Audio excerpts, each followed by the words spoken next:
Hello everyone, welcome back to Type 1. Today is week 3 and we're going to talk about type measurement and spacing. So stay with me. I know it can be a little bit of a dry subject, but trust me, it will make all the difference in really cleaning up and making your typography and typesetting really professional and streamlined. So today's agenda, if you want, you can go over and do a Kahoot quiz. This is not for marks. This is just simply to kind of test your knowledge and a review from last week. There is some type inspiration for the week, and then we're going to talk about type measurement. If you want, you can pause, take a break, and then we're going to talk about typeface classifications. Then you can pause, take a break, and then I'm going to talk about assignment 1, and exercise 2 is due at the end of this week. All right, so I'm sharing a few resources sorry, my dog's here and he's barking. I'm going to share some typography resources that I use, know, and love. One is Fonts in Use, which is a really cool site. If you just click on this here, you can go to it and you can see like all these really cool like typographic things like book covers, like vinyl artwork, old posters, advertisements, etc. And it actually shows you what fonts were used. So if you're ever feeling like in a rut and you're not sure, you know, what font to use for your next project and you are needing some inspiration, this is a really great resource.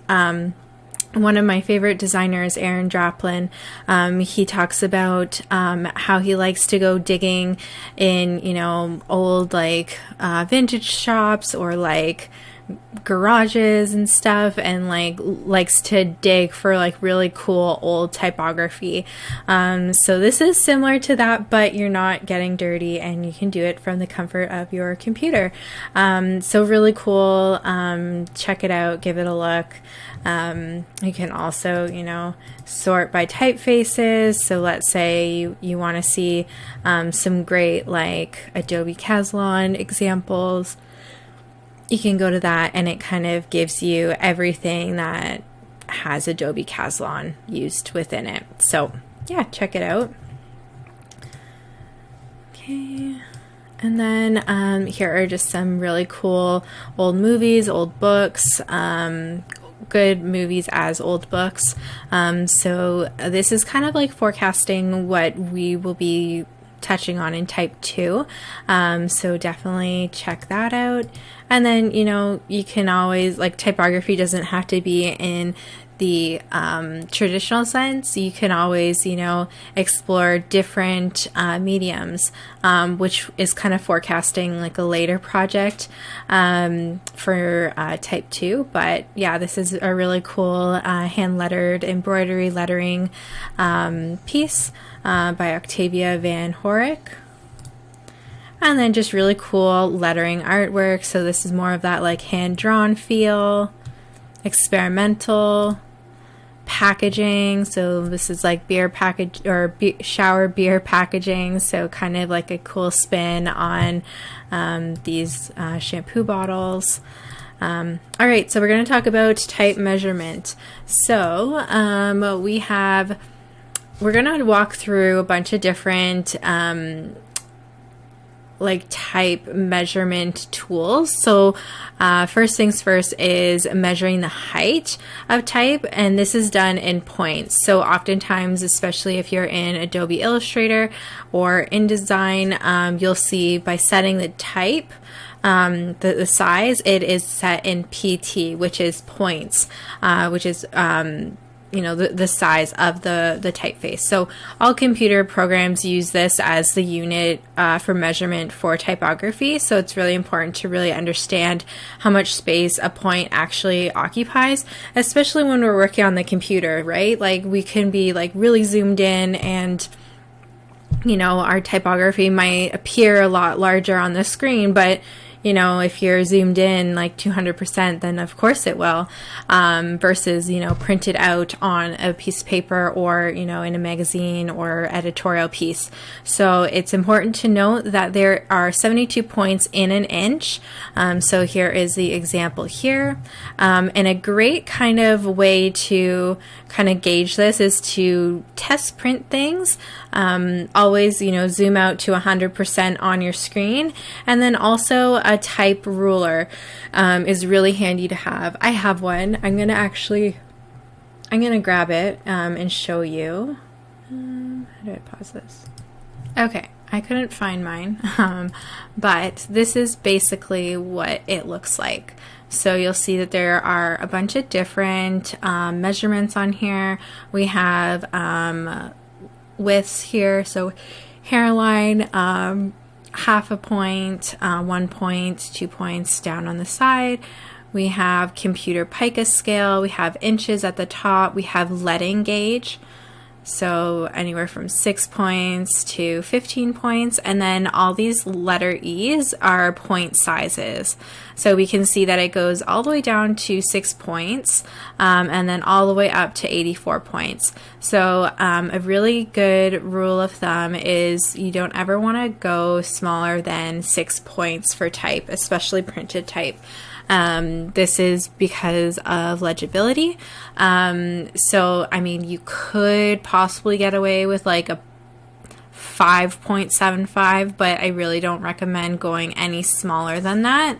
And then there are some computer point scales on the right hand side here. So I will put this link in the lecture in case you want to purchase your own. I know Michael's had one as well, but I think they are currently out of stock. This is a little bit different, but yeah, definitely check. Even if you're like close to campus, they might have one at the campus bookstore as well. So we have a type ruler in here. No. Okay, I'm just going to add it right here.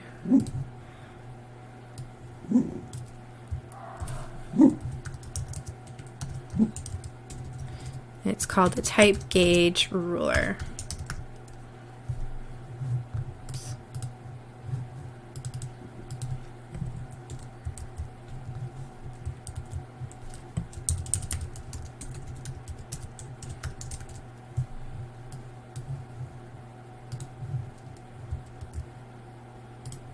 All right. So if you are interested in grabbing one, you can get one there. Next is picas. So this is used for measuring columns and margins. So it's really important to really understand how many picas are in points and how much is in an inch. So 12 points equals 1 pica. And then 6 picas equals 1 inch, and then 72 points also equals 1 inch. So, you know, this is just like a really simple way to gauge. I know that there's like a lot of like measurements involved here, but you know, things will start to become intuitive for different things. So just keep with me. And I think the most common is point size that you're going to be working with and inches.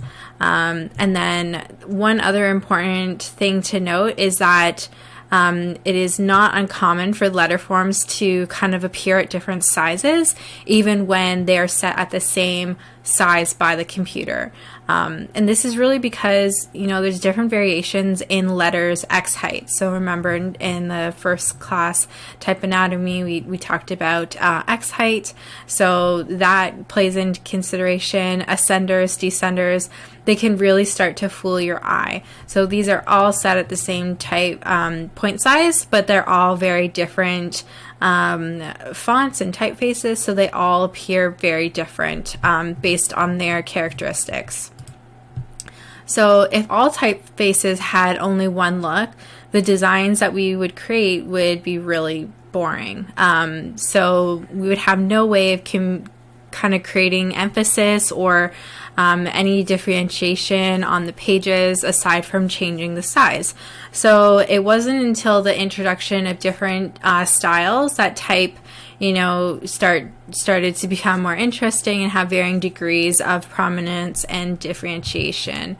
And this is really how a word or a sentence can really stand out from the rest on the page, leading it to have a larger and louder voice and a stronger feel. So type style is the physical alteration from the original letter forms. So we can do this by different ways. So weight is one of them. So varying thickness or weight is one of the most common ways to really create visual differentiation within a type family. So a bold variation of the letter can attract much wanted attention in the design, combining several degrees of weight, and it can also add more emphasis. So we can see here, this is the same font, RTF document, and it comes in light, regular, medium, demi, and bold. And then, you want to also be careful to actually use the correct bold in a font, not actually adding the bold version, because as we see here, especially in these like the letter E, that I is becoming enclosed, the same with like the letter A.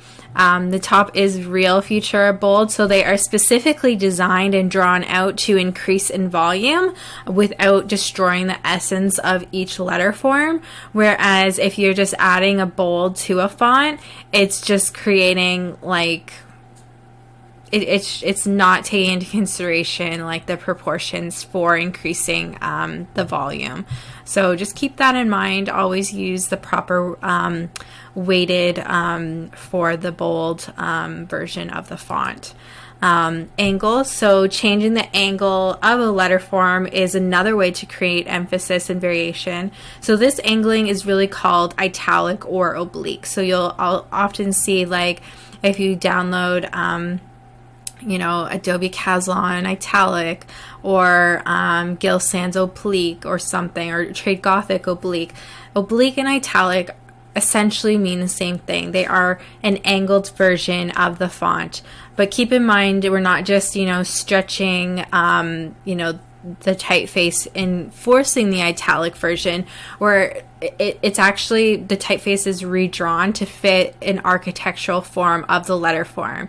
And you can see here, especially, it's more prominent here in Garamond Roman, where the Roman version is, very streamlined. It's a serif font, and then Garamond Italic is slightly different.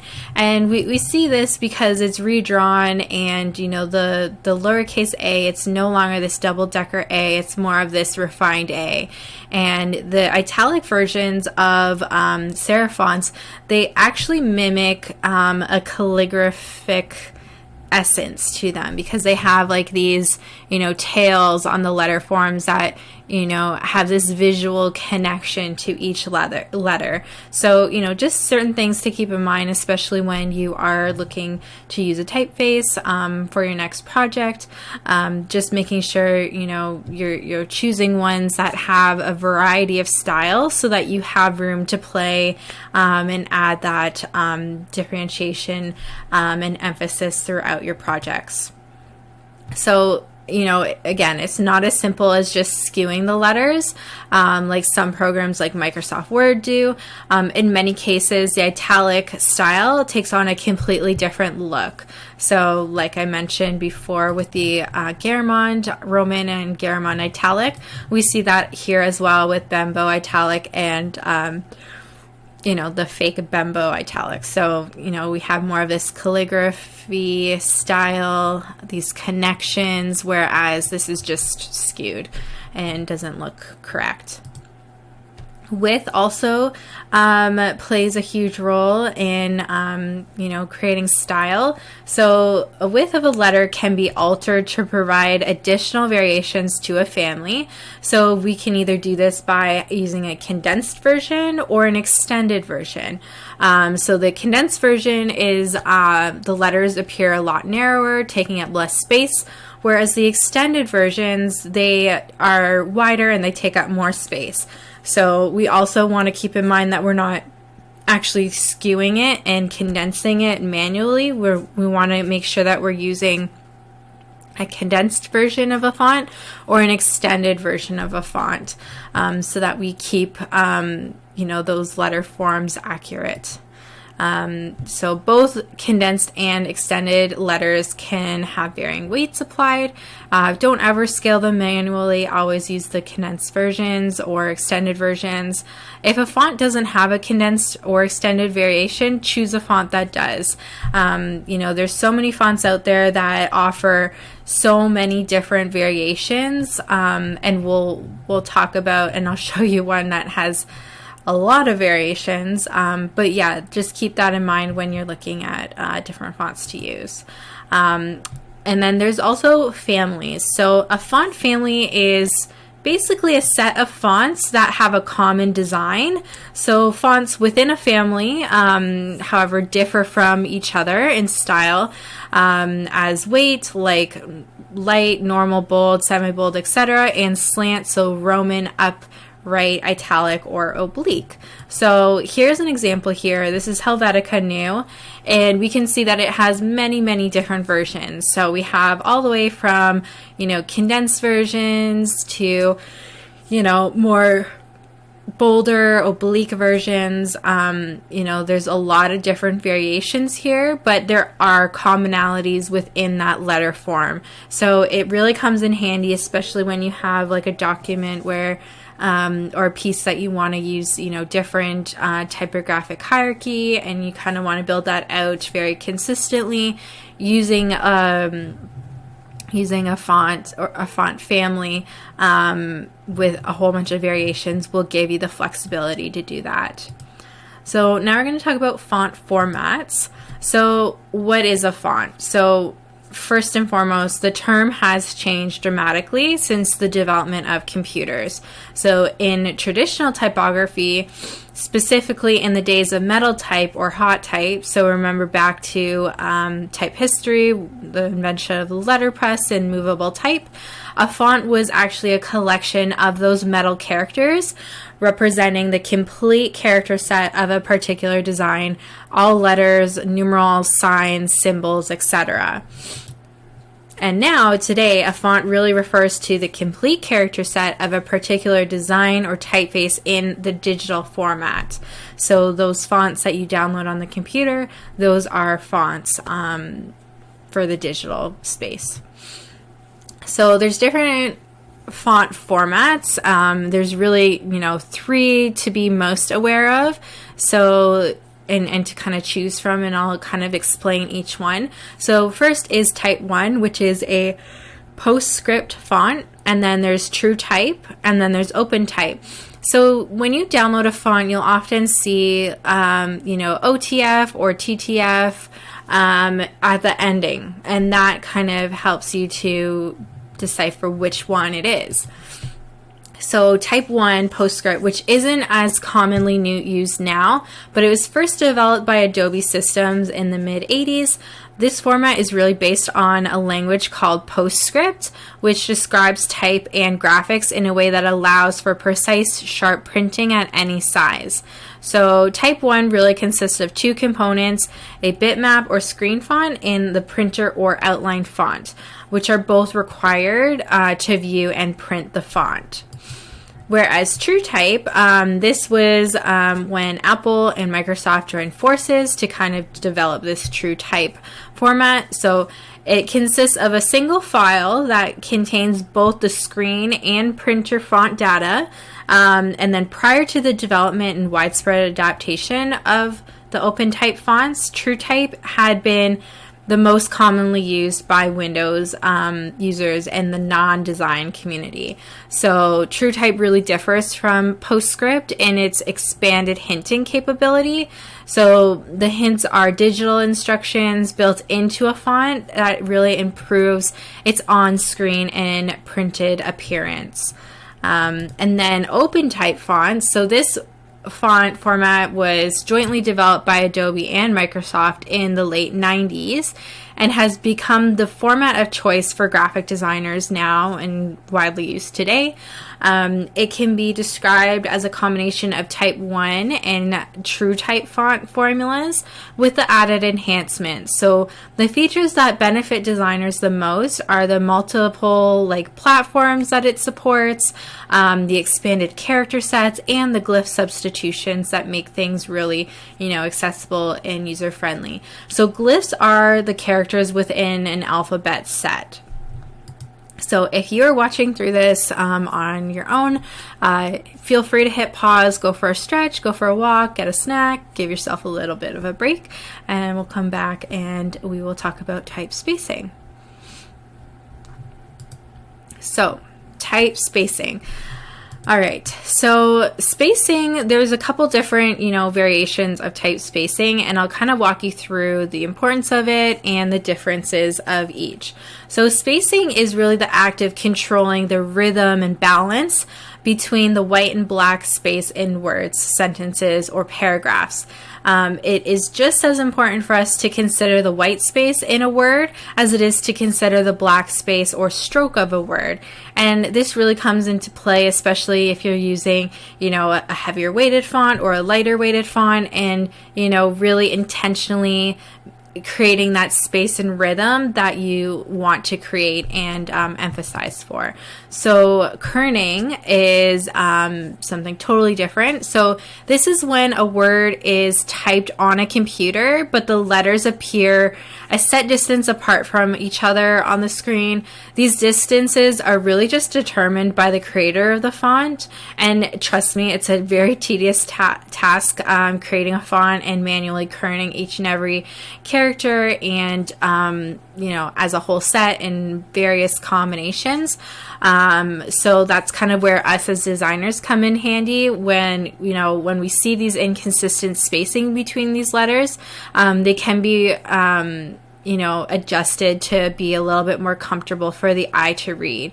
So, we would do this manually by kerning and making those connections a little bit easier. And also, there are some instances where some characters side by side for whatever reason, and I'll talk about some of those reasons, they just don't, they need to be manually set so that they are a little bit more readable and user-friendly.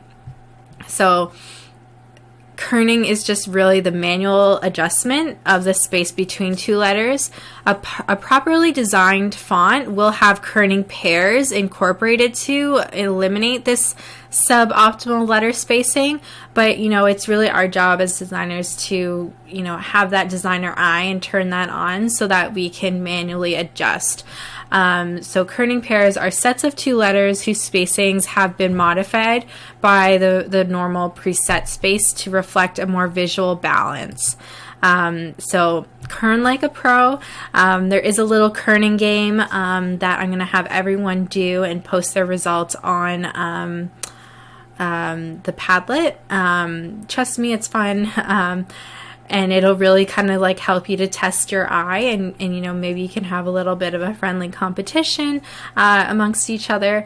So really the easiest way to figure out the proper spacing is to first examine the entire word and pick out two letters whose spacings you consider just right. So look at the letter to the left of the pair. Does it have the same visual spacing? If it does, leave it alone. If it's too close or too far away, adjust the kerning until it looks the same. Then check the spacing on the letter of the right and adjust the spacing, and then keep going back and forth until you've kerned the entire word. And just note that this is not an easy skill to acquire. It will take practice, but you can master it over time. So here's an example here. So the top here is with built-in spacing. So you can see it's, very uniform, but there are some inconsistencies here which we would need to manually go in and fix, especially with this being a slab serif typeface, and having some of these slanted letters and rounded edge or rounded letters, it creates a very awkward, more space than what we would want. So kerning really bends the rules in order to keep the space even throughout. So we're kind of tucking the letters into each other so that they're nestled nicely and they appear visually more consistent. So, kerning round letters, so this, should be placed quite close together because the counters within those round letters, so the middle pieces, create a sense of greater space. So we want to kind of, minimize that space by kerning them close together. And then there's also straight shapes, straight shaped letters that need a little bit more breathing room, especially around the letter I. So we see this here. So we have like a very consistent rhythm. And then we have opposing diagonals. So these are when we have like slanted letters. This here is called a ligature, so it's connected. But not a lot of fonts have these, kerning ligatures. So letters or any other letters with large areas of white space should be moved together to avoid excessively large areas of the white space, including these opposing diagonals. Whoops. Just fix that. Okay, so sorry, this is my type brain happening here. Whoops. So I want everyone to play this kerning game. The link is right here. So you'll go to that and you'll start to kind of like manually kern everything, and then I want you to post your results on Padlet. And I think this is really cool because it also gives you like a little test of, what the typeface is, who the creator was, when it was designed. So go through it, check it out, and just really kind of test your knowledge and post your results. I can't wait to see. And it's okay if you don't get, a good mark or score right away. This is not being graded. It's just really to test your knowledge. Okay, so spacing. What is a ligature? So ligatures are really two or more letters that touch, and their most frequently occurring ligature combinations are F and I, F and L, FFI, and FFL. Though there are many combinations of letters that can really become a ligature. So some letters create really awkward shapes when they appear next to each other, and many typefaces therefore have special ligature characters built right into the typeface. So tracking, so this is when we perform, evenly spaced in or outwards. So we're adding or subtracting equal amounts of white space in a word to ensure that all the letters maintain their original relationship within each other. So we can see like largely tracked out at the top here, so lots of space in between the letters, to very tightly tracked.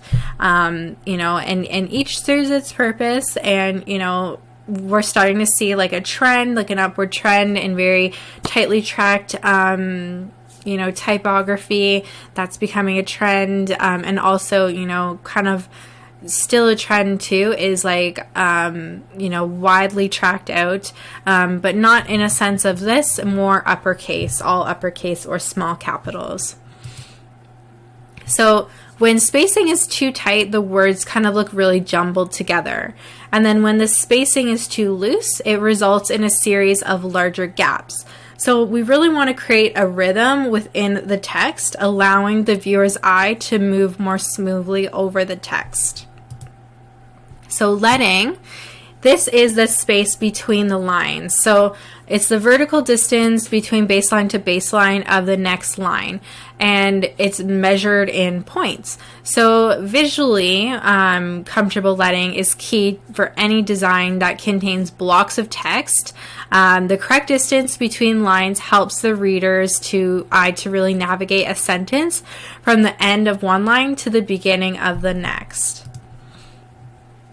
So here's an example on the right hand side here. So we have 12 points carte over 15, which is looking very tight, and you can still read it, but it's not as light and airy to kind of read.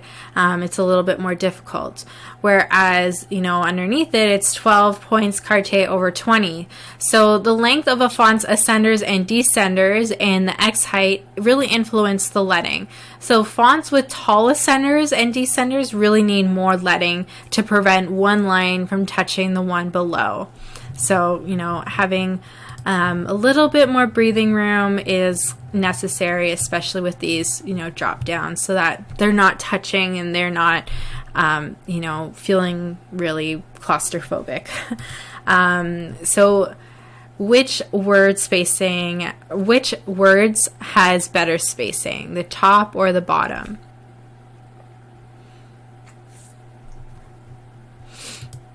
So this is mathematically uniform spacing. So when we're looking at it now and like knowing what we just kind of talked about, we're seeing different things that aren't quite working, right? Like the W is a little bit far off. The D and like the S are kind of like on its own, and same with the O and the R. But if we look at, you know, drawing these like rectangles, we see that the rhythm is very uniformed, even though we have slanted letters, we have rounded letters, etc. This is optically uniform spacing. So we've gone in and we've made it more optical with the alignment, and you know, we've kind of brought in the spacing here, brought in the spacing here. We've maybe, you know, added a little spacing here and here so that everything is more uniformed. What about this here? So on the left-hand side, this is computer set and untouched. And on the right-hand side, this is human set and refined. So we have inter-character, line spacing is adjusted. It's visually, not mathematically centered. So with these like drop quotes, they sit just outside rather than like inwards, so that we don't have this like weird wonky thing here. It's more, you know, uniform. So this is kind of fun to walk through. These are kerning and tracking mistakes. So this is really why, you know, spacing is so important when it comes to typography, and these are just really things that you want to avoid. And you know, once you see it, you won't be able to unsee it. You'll start to train your eye and really, you know, realize how important kerning and tracking really is.